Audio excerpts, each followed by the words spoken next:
a different frame, but if you're more comfortable. Welcome to the new sound of online radio. Welcome to the sound of Universal Broadcasting Network. 'Cause you make me feel like I've been locked out of heaven. A mix of today's hits and hard-to-find favorites, combined with the most entertaining and intriguing talk anywhere. This is your sound.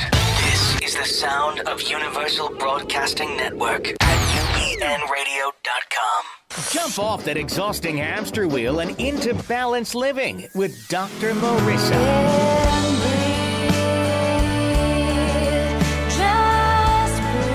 Her mission, to be a beneficial presence on the planet. Her purpose, to be your personal advocate to live, love, laugh, learn. Her life motto, don't die wondering. Take back your life with Dr. Marissa Fay on UBNradio.com. And welcome. My name is Dr. Marissa, also known as the Asian Oprah lately, and you're listening to my weekly talk radio show called Take My Advice. I'm not using it. Get balanced with Dr. Marissa every Tuesday at naturally high noon on your phone or computer at www.ubnradio.com out of the Sunset Gower Studios, and every Thursday now at 7 p.m. on my newly syndicated channel, NBC News Radio KCAA AM 1050. And this is a show about hope and happiness. So there's no gossip, no scandal, no K-words. Kardashian talk. Instead, I want you to focus on your own reality show and how to be happy 88% of the time. So I bring on guests to talk about how to get there. Fran Drescher talked about reducing your risk of cancer. Mega bestsellers Don Miguel Ruiz and Dr. John Gray and Melody Beattie covered how to make your relationships happy and healthy. For free downloads of my past 111 plus shows, visit my website, www.balance.org. And I'm your host, Dr. Marissa Pay, and thanks to my station managers, Tony, Paul, Brett, and sound engineers, Carlos, Mia, and assistant producer, Jarvis Essex, and who's also my sound engineer, at both my UBN and KCAA broadcasting families. And I got some more good news last week. My NBC News Radio owner is putting me on iHeartRadio. I'll be inducted this week on another show, putting me on Controlled Chaos, 8 a.m. on KCAA 1050. And you can also call in at 832-999-1050 if you don't get that on your car dial. That's what happens when I wake up every morning with an impending sense of good. So, and we're having another Radio for Our Deaf Community episode with my beautiful staff interpreter, Sharon Pierre Lewis.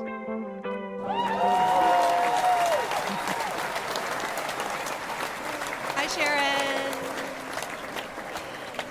And a shout out to one of today's show sponsors, Mike and John from the M&M Surfing School, who helped me feed my addiction to joy yesterday. For the first time, stood up on the water on a surfboard, and my fellow students, Dr. Pete and Jim from the East Coast. Well, I have been celebrating the UN International Peace Day all month. It was actually the 21st of September. And if you missed my interview with Brent Hunter, author of Rainbow Bridge, endorsed by His Holiness the Dalai Lama, or my powerful Forgiveness as a Path to Inner Peace show with Healing from Past Pain guest Chris Schrader and America's Got Talent singer-songwriter Danny Shea, check out my YouTube and iTunes channels for a free download. And thank you so much. I've gotten so many shares from that episode, and I appreciate that people are actually using it to heal themselves and get themselves and their friends and family to inner peace. And today, I can't think of a better guest to wrap up just for this month. Not that we are not celebrating peace all year round, moment by moment, but especially for this month, the topic of peace, and put a dynamic bow around it than Dr. Michael Bernard Beckwith. Dr. Beckwith is a living testament to building spiritual community. In 1986, he founded the Agape International Spiritual Center, where I get my positive roots watered. He and other peacemakers and spiritual leaders have worked towards peace on the planet, including His Holiness the Dalai Lama, Dr. Ariyanti of Sri Lanka, and Arun Gandhi, grandson of Mahatma Gandhi. He's the co-founder and current president of the Association for Global Thought, an organization dedicated to planetary healing and transformation. Dr. Beckwith is the originator of the life visioning process, which he teaches throughout the country, along with meditation, scientific prayer, and spiritual beliefs of selfless service. His books include Inspirations of the Heart, 40-Day Mind Fast Soul Feast, and A Manifesto of Peace, and my favorite, Spiritual Liberation.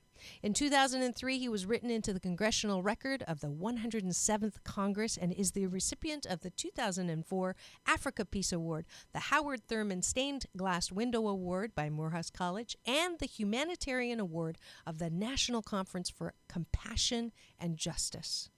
I know him as my big brother because he has taught me how to see myself as a precious child of the universe, how to forgive everything and everyone, and how to live a life worth living by being a beneficial presence on the planet. Please welcome to the studio, Dr. Michael Bernard Beckwith.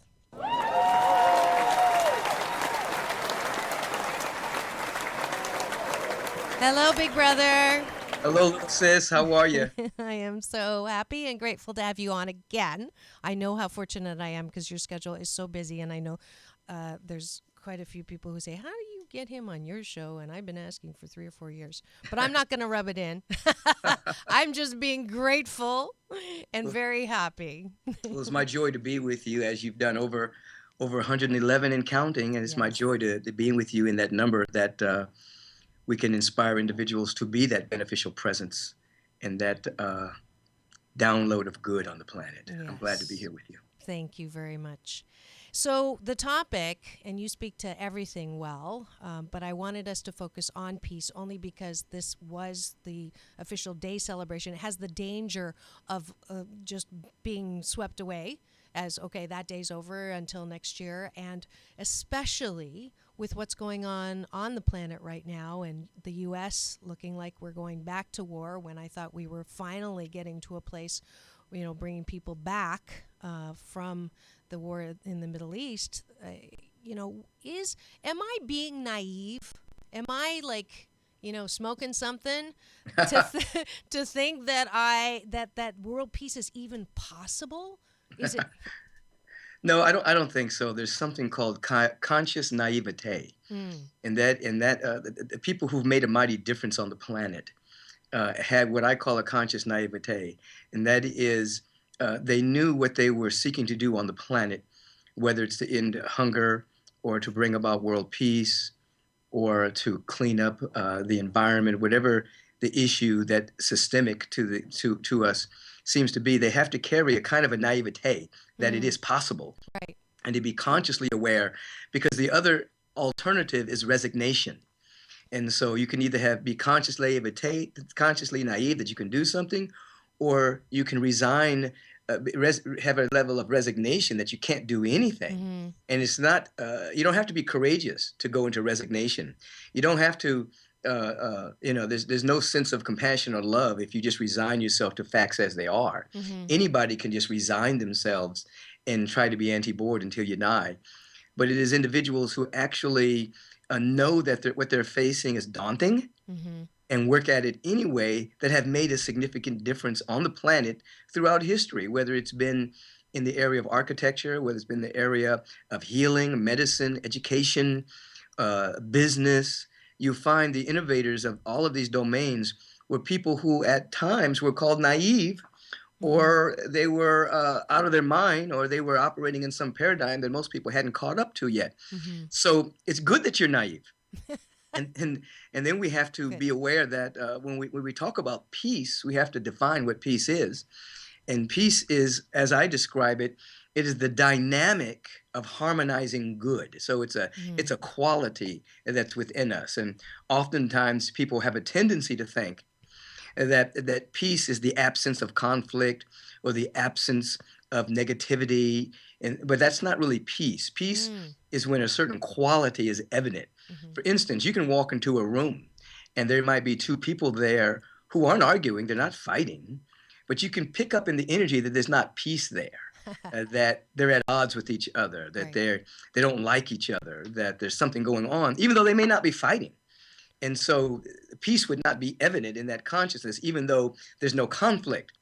right. But you can also walk into a room And you can see two people there who are disagreeing on a particular point, but the environment is full of peace because they're mature enough to be able to speak with individuals that don't necessarily agree with them, but still have within their consciousness the activation of peace or of love, patience, kindness, and compassion. So when we speak of peace, we're talking about a quality that is as real as love, harmony, beauty, power.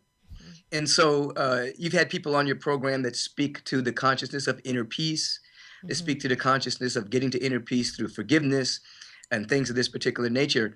So when we talk about world peace, now we're talking about a consciousness of individuals who are no longer suppressing peace, because peace is everywhere, just like the presence of God is, except where it's being suppressed by a limited paradigm or a limited point of view.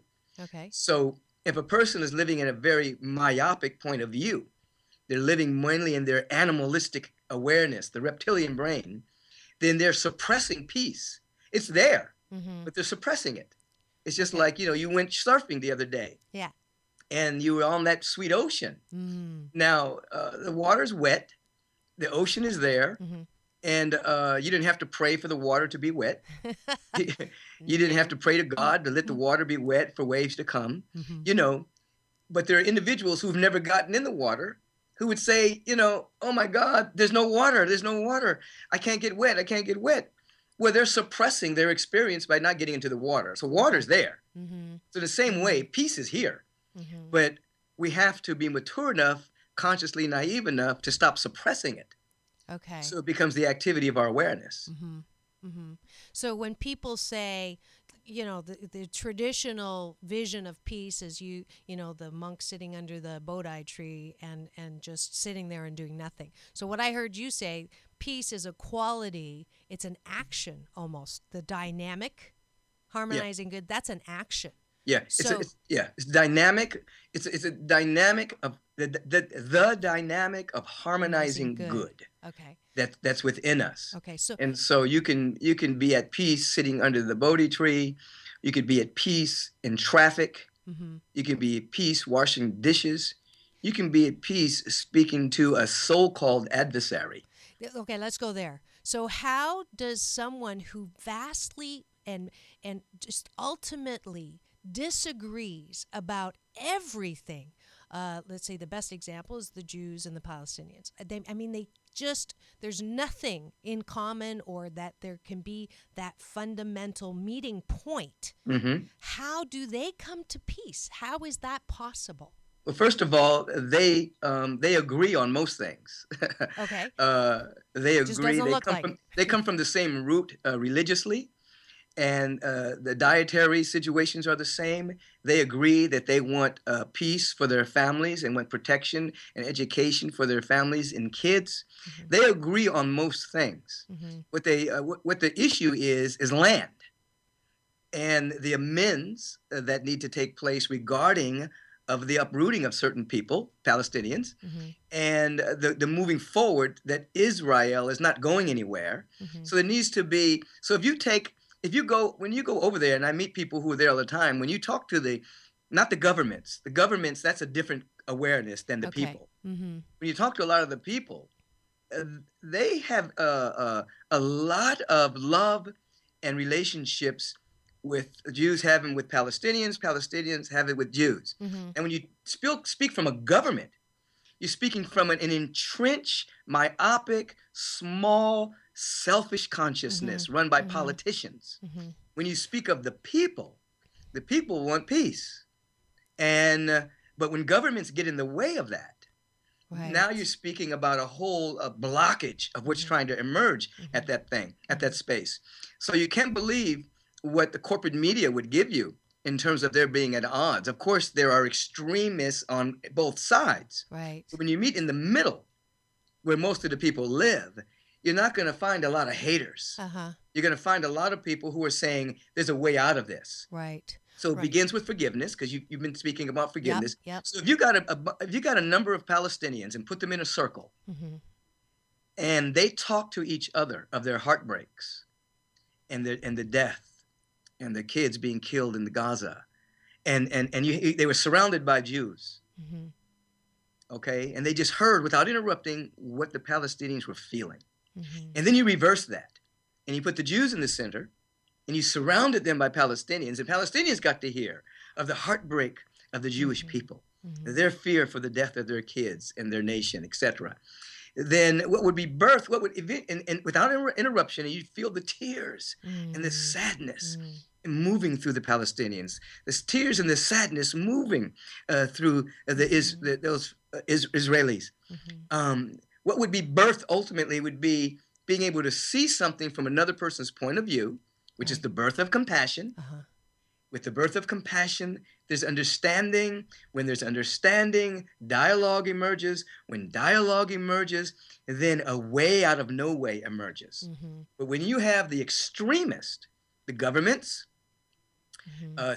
politically speaking to their issue only, and this happens in every country. You don't have to look at Palestine and Israel. You can look at any country. Right. Especially. And every country always demonizes the so-called enemy, and their country is 100% always right, which is an impossibility. Right. When you deal with governments and the propaganda that comes from governments, whenever government is speaking, they're 100% right, and the other individuals are 100% wrong. They're demonized. They're evil. They're negative. So therefore, the people are hypnotized into a pseudo-patriotic viewpoint, and therefore that limited perception hinders the peace that's there. Yeah. So it begins with education. It begins with, as our Native American brothers would say, it begins with walking a mile in the moccasins of the other. Right. Right. Absolutely. And I'm reminded, you mentioned media, and I don't want to blame the media, because we also, what we want to watch gets continued to be put in front of us. But I was at the mosque the other day, another celebration of peace that we had, that we co-sponsored, Reverend Wilkins, and I went there, and it was really interesting. Marianne Williamson spoke there. She's been on my show, and it was very interesting. She raised, her own, you watch the beheadings, right? And so then you want to go to war. You hear of the Hitler, and you hear of atrocity, and you want to go to war. And the thing we don't question sometimes is, what is the truth here? Is it really what is being put in front of us? And one Sunday you said a brilliant thing. I mean, you say brilliant things a lot. I'm biased. But the one thing you said was that media has become weapons of mass distraction. Yes. And so when people tell me, well, what do you want to do? I say, I want a broadcasting company that presents balance, that presents the good news and the bad news, or all angles of the truth, because it isn't black and white. So if you are tuning in to any kind of news that is firing you up to want you to fight and to be at war, is to step back and go, is that really the truth? Right. Of the million things that could be reported right now, of the million things, and that's why I love technology and Facebook and social media, I go on hunts to find the good stuff. I go on hunts to find the guy who's now teaching Palestinian and Israeli children how to dance together. Yes. I mean, that doesn't get on the news, right? No. Well, the beheadings get on the news, or the atrocities get on the news. You have 2 or 3 beheadings, and then you have hundreds of people singing and dancing together, hundreds of people having celebration together, hundreds of people doing schools together, hundreds of people doing, but as you indicated, those are not on the front page of the newspaper, nor are they leading they're not the leading news reports on our media. What leads is what bleeds, as we used to say back in the old days. Yes. If it bleeds, it leads. Yeah. And that's what fires up people into fear and doubt and worry. And once a person is in fear, they can be controlled a lot easier. So how can we make a difference if governments and the media are fueling a path towards war and towards, I woke up with this term called planet patriotism. We will always be at war if our country is the best country and everybody else can go to, hell in a handbasket, right? Absolutely. So, I used to say a long time ago that whether you're America or Russia, whatever, is not, you don't want to be number one. You want to rise up and be one with the one. And And right now, the myopic point of view is always saying we're number one, we're number one, and again, it's a pseudo patriotism, and but it's not real. Right. So every major movement in society has come from small groups of people who are able to articulate the truth. Can you still see me, by the way? Yep. Jarvis says yeah. All right. I just wanted to make sure because my screen just went out. So Oh, it did? Okay. Okay, I'm back. Small groups of people who became impervious to the weapons of mass distraction, became impervious to malicious hypnotism, and were able to, on a regular basis, speak to vision and possibility and speak to the next stage of our evolution. Yeah. And this is what's going on now when you were speaking about Facebook and the internet and things of that particular nature. You find a lot of people communicating with people around the world now. Yes. I have Years listeners. ago, you couldn't do that. Yeah. You know, you would think that the guy over in another country was someone bad. Now people are talking to each other and discovering that we all agree that we want peace. We want safety. We want our children to grow up free and safe, to have a good education, to have good nutrition. We want air we can breathe.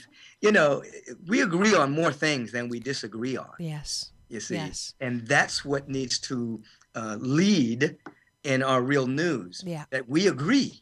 Now, if we agree, if everyone agrees, how are we going to take the next step? Now, if you begin to ask those type of questions, you know, what are the next steps to take? Then the mind will begin to be open to the next steps.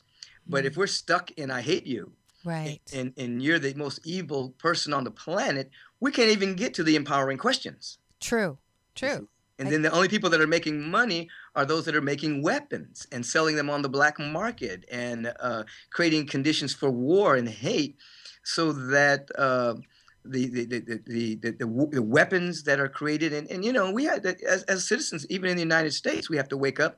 Because we fund a lot of that, you know, we fund a lot of the weapons that are made. And then when they become semi-obsolete, they're sold to people around the world. And, you know, I was looking on the news the other day, a couple of weeks ago, and they were speaking about ISIS. They were speaking about these different terrorist groups.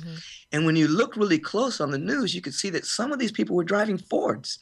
And they had weapons that were made in the United States. Right. You know, and they didn't plunder the Pentagon and steal this stuff. They had to get it from somewhere. Exactly. And so, yeah, we have to be very vigilant. I never realized that war really, above everything else, is a business. Oh my God. And prison is a business. Billions of dollars. Right. Somebody's making billions of dollars off of death and destruction and hate. And the worst common denominator of humanity. Yes. So that's where we have to stop going. So I don't watch TV. We have to be aware of that. Right. Not naive. The conscious people now have to begin to create the other market so that peace is sexy and profitable. Yes. You see, yes. That the green movement is sexy and profitable. The ecological movement is sexy and profitable. Yeah. You're seeing the beginning of the emergence of that with solar panels and things of that particular nature. Organic food. That's a growing market. Yeah. That and when the market of green and the market of you know, the ecology and the market of real education and real medicine, which is emerging, starts to outstrip, which is beginning now. I mean, most people don't realize that more people went to holistic medicine over the last few years than traditional medicine. That's not on the front page, however. Right. Interesting. So there are emerging peaceful markets that give us an indication that we're in the middle of a great transformation. I absolutely agree. And I'm so glad about that. Yeah, and the corporate news is not a news of vision. It's a news of basically describing an old paradigm and an old decadent way of life, but broadcasting with music and all manner of things. People think that this is normal. This is going to happen for forever. And what you're doing, you are on the edge of the emerging paradigm, describing what it could possibly look like. That's real news. Everything you. else is the olds. Well, that's the only reason why my numbers have exploded. It's not me. It's the message. And the message is one of hope and happiness. And that's what we're supposed to be in. Life is supposed to be that good feeling. Life is supposed to be finding out what your unique talent, gift, and ability is, and discovering and then honing it, and then leaving the planet a better place than when you found it. Yes. And all of this I got from guess who? That's our message every single week, one way, shape, form, or another. That's right. And it's such a, and people, even when people say, how are you? And I've been doing this ever since I got to Agape, is just saying happy. And people go, oh, that's good. What are you happy about? And it's like, no, it's just a choice. It's just a choice. It is just a choice. I choose to see the best because, frankly, when I see the worst, it doesn't make me feel good. And I am about feeling good, naturally and holistically. It doesn't give you a lot of options. It reminds me of that quote from John Lennon, where he said that he was giving an assignment in school. Mm-hmm. And the assignment was, what do you want to be when you grow up? And so he wrote the word happy. And the teacher said, you don't understand the assignment. And he said, you don't understand me. Great. That is great. Absolutely great. Absolutely great. So, okay, so we're going to go to break. And when we get back from break, I would like you to give as much specific direction to anyone listening, and there's a lot of people listening, on what they can do. Be the government is as it is. Be the news is as it is. On a personal level, what can people do and say to make a difference to world peace? And we're going to be right back. If you just tuned in, I'm talking to the amazing Dr. Michael Bernard Beckwith on my weekly talk radio show called Take My Advice. I'm not using it. Get balanced with Dr. Marissa. We'll be right back in 2 and 2. Do you want to be a part of a holistic solution to our broken jail system? The Emerging Leaders Academy is helping reduce the California statistic where 3 out of 4 people return to prison within their first year out. In partnership with the LA County Sheriff's Department, LA Urban League, Goodwill, Long Beach PD, and the Agape International Spiritual Center, ELA, a nonprofit program, is a transformational path to opportunities with responsibility and a recognition of the unique role we all have in this thing called life. If you would like to be a partner in someone's inside-out transformation with career development, entrepreneurship, therapeutic literacy, financial education, and hope to those who think they have no alternative than to return to jail, then be the change you want to see and become an ELA partner. Visit emergingleaders360.org today. Celebrate life on the beach and learn to surf with the M&M Surfing School. Whether it's on your bucket list or not, it's time to learn how to ride the waves. M&M provides you with everything you need. Safety first, affordable rates, equipment from ages 5 to 105, and expert instruction for all levels. Call 714-846-7873. That's 714, the letter U, go surf. And come to Seal Beach and start your life all over again with M&M. Register now at www.surfingschool.com. And we're back, and you are listening to our Wrapping Up with a Dynamic Bow episode on world peace. And we have the beautiful Sharon Pierre-Louis here making this an episode for our radio, for our deaf community. Thank you, Sharon. And on Skype, we have the awesome and amazing big brother of mine, Dr. Michael Bernard Beckwith, who is the founder of Agape International Spiritual Center, the author of Spiritual Liberation, and the originator of the life visioning process. Welcome back. Oh, it is my joy, and I'm happy always to be with you. You're doing great work. Thank you. So I'm going to do this as as an organizational psychologist. I got to break it down a little bit. So tell me, so there's different levels we can get to world peace. There's an individual level, there's a community level, there's a country level, there's a government level, a global citizen or planet patriotism level. So speak to each one of those so that people can actually take action after this show. Right.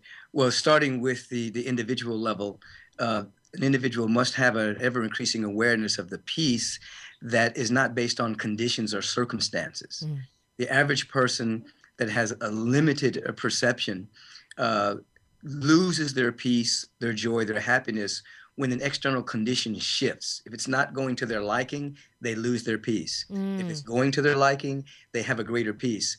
And that's not real peace. That's kind of a counterfeit peace, counterfeit happiness. It's based on conditions. Okay. And so can I break that down as an example? Yes. I hear people say, I'll be happy when, or I'll be at peace when I find my soulmate, or I have that fancy car, or I have my house on the beach. Yes. Although I do want my house on the beach.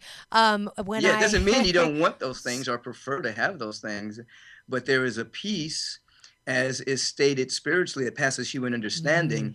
And I'm telling you, that peace is real. Yes. But it doesn't come through a mentalizing or being clever or manipulation.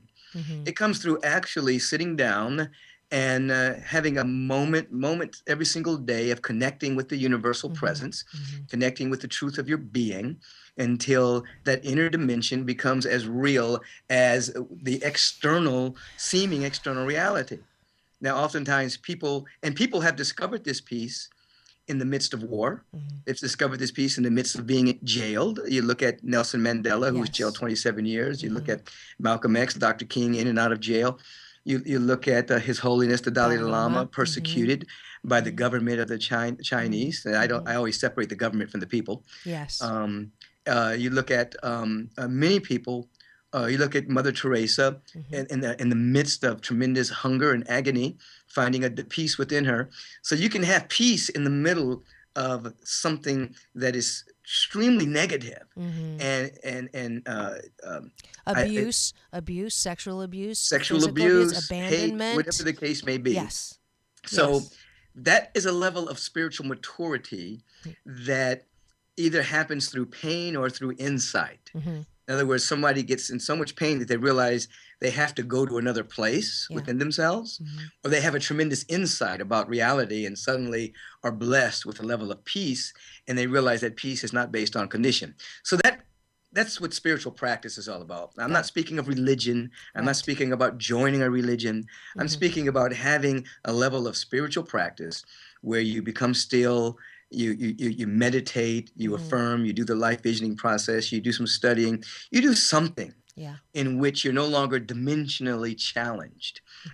That is, you're not just stuck in 3D. You begin to be aware that there are many dimensions to your being, and that there is a dimension within you that has a peace, a love, and a joy, and a wisdom, and a harmony begging to release itself. So everyone has to be personally responsible for that kind of peace. And it's outside. I want to just highlight something you just said around, this isn't religion. This is not, we're not trying to make you drink the Kool-Aid. No.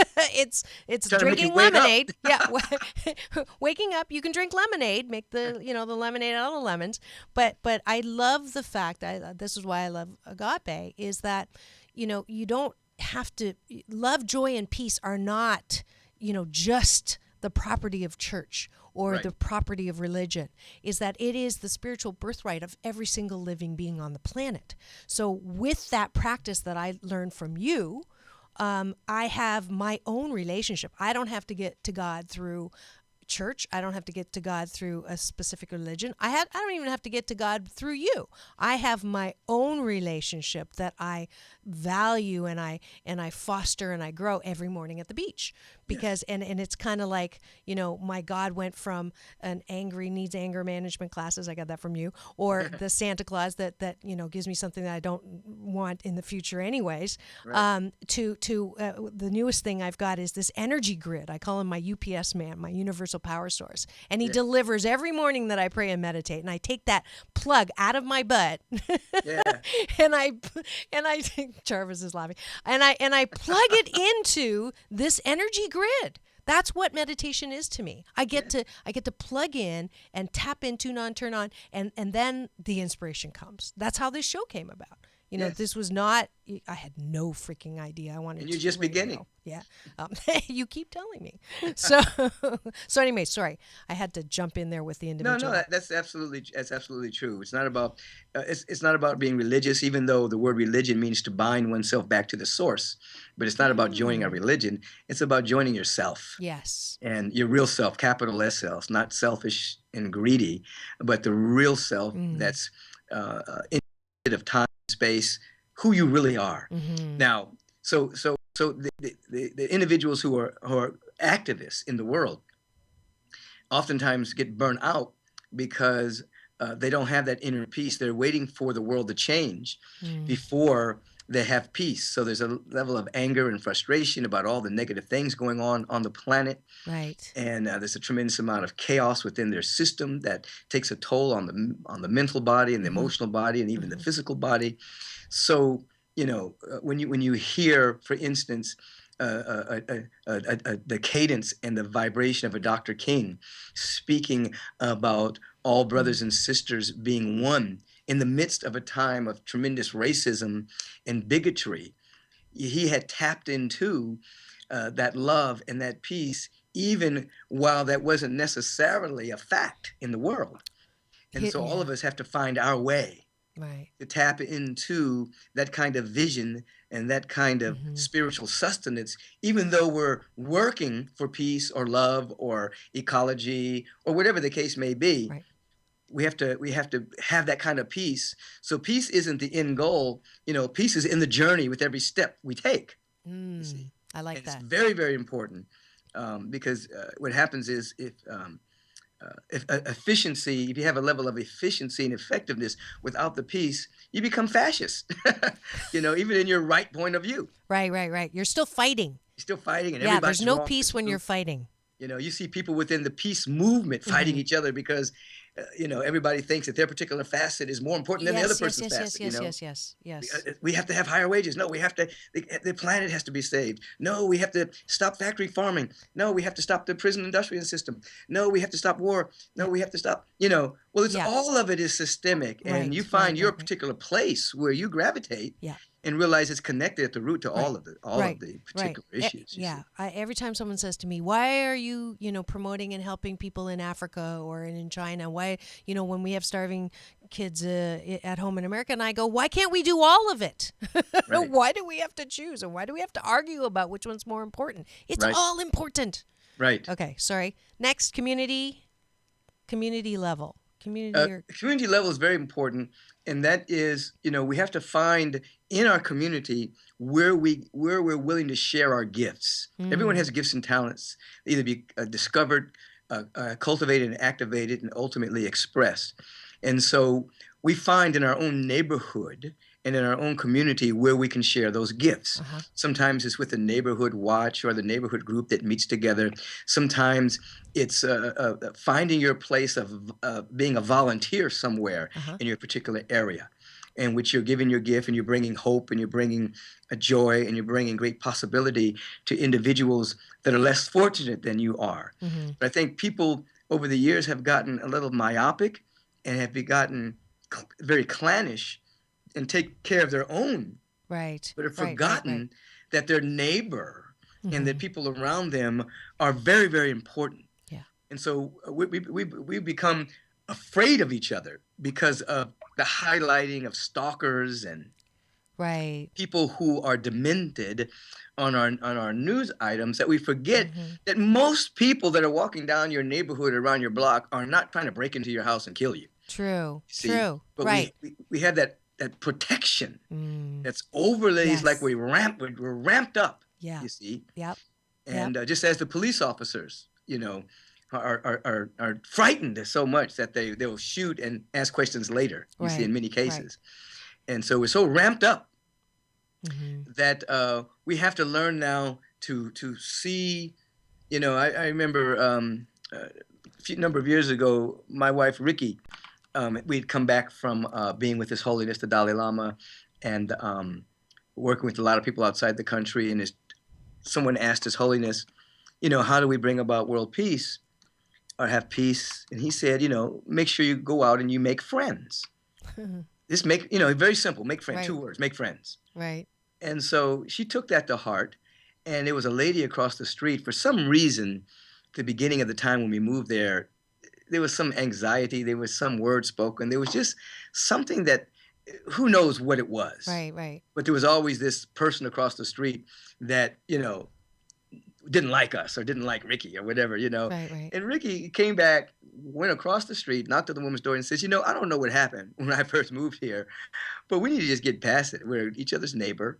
Let's be friends, And the lady just smiled and embraced it, and it was just gone. Whatever it was dissolved. And now there's one more person on the neighborhood that's friendly, that looks out for you. We look out for her.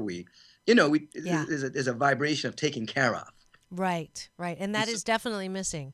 Right. So people just, instead of peeking out their windows and looking at what their neighbors are doing, walk across the street and say, hey, neighbor, we live right across the street. What's your name? Right. Yeah. Great. Next level, country level. The country is, similar to community. The country is an expression of different states of consciousness. And so with the country, you have your local and your national political scene. So one, you don't opt out of that. You participate in those particular scenes, but you participate in it without attachment, without hate of the so-called other side.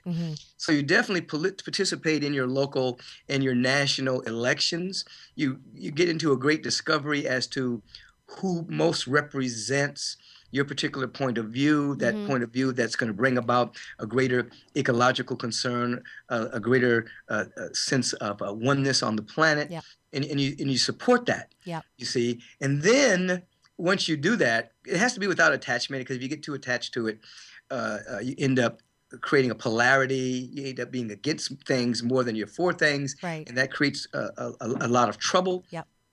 And so once you begin to operate on that level, and then you have to ask, beyond that system, again, like the community, what gift can I give to my country? What am I broadcasting every single day?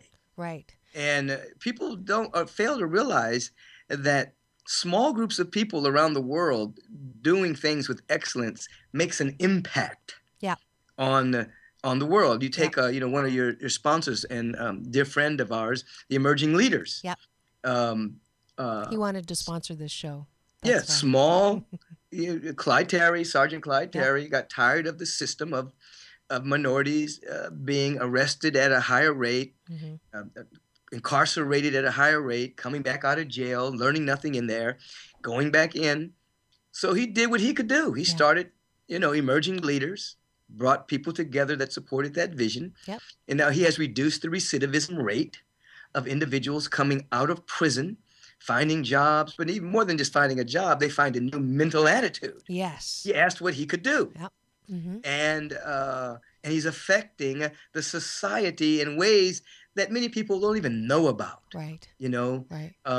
All of us have something. It doesn't mean we all have to go out and start Emerging Leaders. Doesn't mean we all have to go out and start Agape. Doesn't mean we all have to go on Universal Broadcasting Network and be Marissa Pay. But there is something that we're asked to do other than sit around and eat, watch Netflix, watch television. Play Candy Crush, be interviewed and being entertained. We're not here on this planet just to be entertained. That's true. That's a small part of it. It's not, entertainment is sweet. I'm not putting it down. It's nice to be entertained, but that's not supposed to be the biggest part of our life. The bigger part of our life is to be giving our gift. And to sharing who we are. And then we have levels of entertainment. We go see a movie. We go to a play. We go and see a nice concert. We go to a basketball game. That's beautiful. There's nothing wrong with that. But you have people, their entire life is based on fast food and entertainment, which both are very filled with empty calories that cause the condition for ignorance and disease.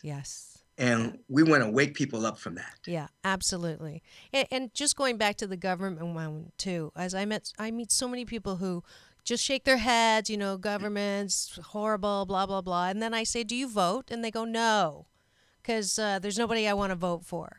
Right. And it's like, well, then how are we ever going to change? So I'm going to ask my listeners to, go do the research first. Which one of the candidates supports peace? Which ones support healing the planet in ways? Go to the town halls and ask them those difficult questions and then vote, because we will affect. We have a government. We have the ability to affect that. We're not asking everybody to run for government, although that is another, Marianne, she did it because it is important to do it. So there's so many ways in which we are not hopeless. We are not helpless. No. Now, even though right now our particular democracy has been hijacked by big money, when the Supreme Court made that big mistake and allowed, unending donations to come from the corporate sector. Yeah. And so it does seem ominous that the small person can't make a difference. And that's in the process of being overturned now, because the consciousness of the people have spoken. So it's, it's a matter of time before that particular ill law is struck down. Right. But when you do participate, you are seeding something in what Pierre de Chardin called the noosphere, the mental atmosphere of the planet. You are seeding it with possibility. Mm-hmm. And great changes happen when the mental seeding of something becomes so full that, as Victor Hugo indicates, you can't stop something, you can't stop an idea whose time has come. Yes. And so when you participate, even if it seems ominous at times, there comes a moment where that last little drip creates the overflow of the dam. Right.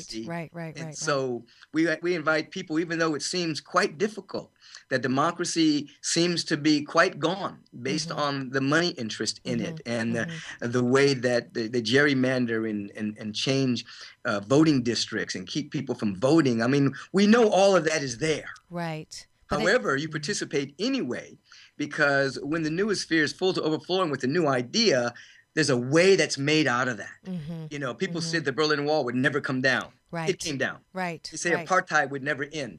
Apartheid dissolved. I mean, so there are intractable things that we're looking at in terms of our war industry and our prison industry that seems so intractable, but it one day will come down. Right. If people do not give up. Right. And we don't have to wait for top-down change. We don't have to wait for bottom-up change. We can do the change. I call it strategic termite model of change. Yes. If you have groups of people who are chewing away all the BS, the belief systems that don't work, they will topple and create that. There's never been a top-down change. Very rarely, unless the person is very brilliant in an organization. It's generally in society, it's always been from the bottom and the middle, and working through the system, and then small groups of people being able to articulate a new vision. Right. And then the people at the top hear it and jump in front of it. Exactly. Now, speaking of the top, because I know that our president actually listens to you on his iPod. Does he? Yes, he does. So you know that for sure. Well, I heard that. I heard that like 5 or 6 years ago. Yeah, I when heard I that first too. came. Okay, I so I got a letter. I was either from him or his wife that thanked me for the vision process. There you go. Okay, so I'm going to send this to him. What would you like to say to him right now? What can he do with the time that he has left, specifically, to make a mark and to make a difference in world peace? What would if you were Barack Obama's consultant and you have 5 minutes right now? What Lord would you have tell mercy. him to do? Well, and you have his ear. Barack Obama, first of all, is very brilliant and knows the systemic issues that he's dealing with. I can remember being with him when he was running for president, having a private meeting with him and 4 other ministers, and then being in a group of people where there were about 100 of us in the backyard. And he knows things. Yes. And so I remember at one point he said, he was going to be the first person to go to the Middle East and apologize for our government overthrowing democratically elected officials, thus fomenting the terrorism we're now experiencing. So for him to be able to say that 9 years ago gave me an indication that he knows a certain intractable system set in place. Right. that he's seeking to work on his own behalf. Now, as one man, as a president, there's very little he can do. You have to have a population behind him. Right. So what he needs to do is continue to cast a vision of possibility and not get caught up merely in the ISIS situation of the latest group of terrorists that are coming down and beheading 3 people. And he has to see step beyond up that and be that global citizen that he really is. Right. And establish where we need to go as a population and then bring that to focus. He has to do a couple other things. Before he leaves, he has to pardon all of those people in jail that were sentenced to life prisons for having a marijuana cigarette in Texas and things like that. That's overcrowding our prison systems with individuals who were doing something legal at the time, but was very silly to be sent to jail for 25 years for having a little bit of marijuana. They weren't selling it; they were just smoking it. He needs to finally, as a constitutional lawyer, he needs to really continue to fight to make sure that corporations are not seen as people, but they're seen as corporations. And they don't have any more influence than the average person. Right. As a constitutional lawyer, he needs to look at the Mamiya case again because there's so many holes in that. But his role carrying the bully pulpit is really to cast vision, because the president, in and of itself, unless he has a mandate from the populace, can't do that much. Right. Right. John F. Kennedy said that he would like to take on the Pentagon and reduce its power, but he would need both terms plus more to even make a dent in it. You see what I'm saying? Yes, absolutely. So Barack Obama needs to cast vision. Yeah. He needs to say what the issues are, the intractable issues, and then invite the people to step up. Yes. To walk in that direction. Wonderful. It's a tough situation because, as you know, democracy ended the day corporations could affect the politicians' minds at a greater capacity than one individual. Yes, and we can actually affect corporations right now, and I want to end with that note from me, is that we don't understand as a consumer that we actually have the power to take some of that power back. So I encourage my listeners now to, before you buy anything, even if it's the latest thing and the hottest thing, if there's choices, find the company that is doing socially responsible work. Find the company that is fueling small business and helping those who are traditionally need some investment to get up there. So as consumers, we're not helpless here. No, we can vote affect with our that. dollars. You Exactly. vote with your dollars, and then you stop looking at yourself merely as a consumer. You look at yourself as a creator. Yes. They want you to see you as a consumer. You buy what you need, and then you take your dollars and you vote with those dollars. Yes. Go green as much as you can. Yes. Go organic as much as you can. Right. Fund the charities and the communities that speak with your voice. Exactly. Yeah. So you don't have to be, like you said earlier, you don't have to be the Dr. Michael Bernard Beckwith or have a radio show or any of those things, but you can use what funds you have to say, I'm behind that. Yes. I believe in this and I want to be a part of it. It's your dollar. It's not about selling things or buying things. It's about, this is my vote, my energy, and I get to choose where I put that. I love that you helped me change my whole mindset around what money is. Yes. So I love money. I want a lot of money because I want the ability to take my vote through my money and put it in those places that absolutely make a you have individuals who fund their political views to the detriment of the average person. Yeah. Multi-billionaires who pass all kinds of laws so that they can make more money and pay less taxes. Yeah. And as a detriment to the vast amount of populace, And so we need to wake up and begin to fund what we believe in. Yes. With as much vigor. Absolutely. And I'm getting the signal that I'm way over. Yeah. That's what happens. That's what happens when we get in a room and start to talk. Doesn't matter where we are. But I love you. Thank you for coming on. You were actually going to be on the OWN network on October the 5th. You were doing Help Desk. Yes. So please tune into that. Go to agapelive.com. That's where you'll find everything, Dr. Michael, and everything that I believe in. That's my spiritual community. So please please go there, get involved. It doesn't have to be our organization. It can be any organization that is about love, that is about peace. I'll end with my daughters. My Sarah and Chloe say hi, by the way, Uncle Thank Michael. you. And Sarah says, how do we get to peace with war? So I'll leave with that. Thanks again. I am so grateful that you got to come on.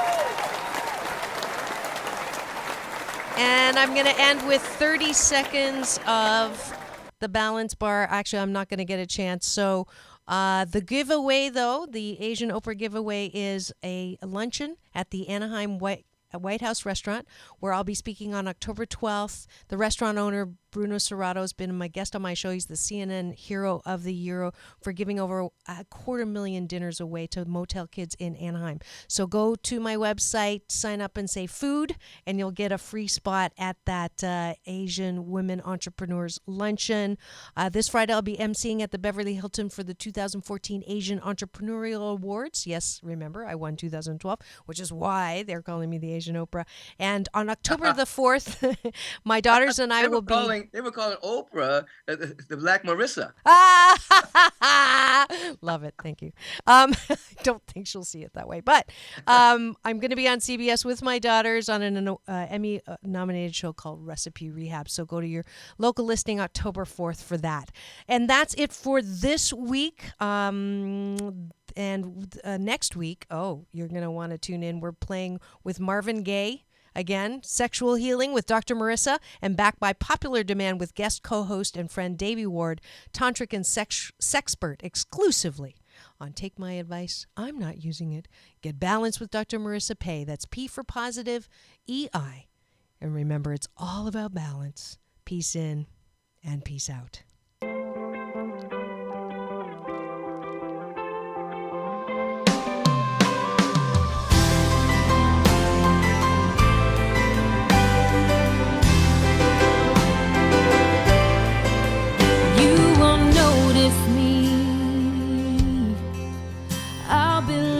My mark like initials carved in an old oak tree.